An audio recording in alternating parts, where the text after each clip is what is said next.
აი ამ პირობებში, როდესაც არსებობს შიდა წნეხი და არსებობს ბუნებრივი არის გარედან წნეხიც და არაღიარებაც და ფაქტობრივად არავინ არ ელაპარაკება დღეს ჩვენს საქართველოს ეგრეთ წოდებულ ხელისუფლებას და მხოლოდ და მოვისმინეთ მაგალითად ამერიკის შეერთებული შტატების სენატის წარმომადგენლის ესეთი კომენტარიც რომ ისინი აღიარებენ მხოლოდ პრეზიდენტ ზურაბიშვილს ეს ტოვებს იმის შთაბეჭდილებას რომ ისინი დიდხანს ვერ შეინარჩუნებენ ხელისუფლებას ეს არის შიდა წნეხი და გარე წნეხიც ჩვენ იმდენად ინტეგრირებული ვიყავით დასავლურ ეკონომიკურ პოლიტიკურ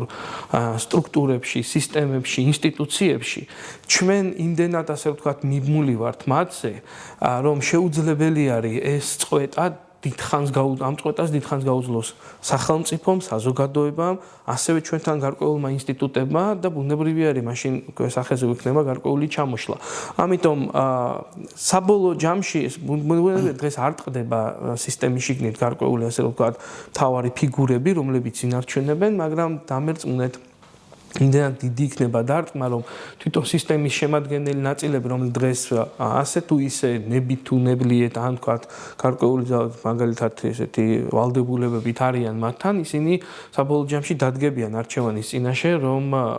უარი უთხრან ერთ დღეს ამ ყველაფერს და ბუნებრივია ეს ძალიან დაასუსტებს სისტემას შიგნიდან.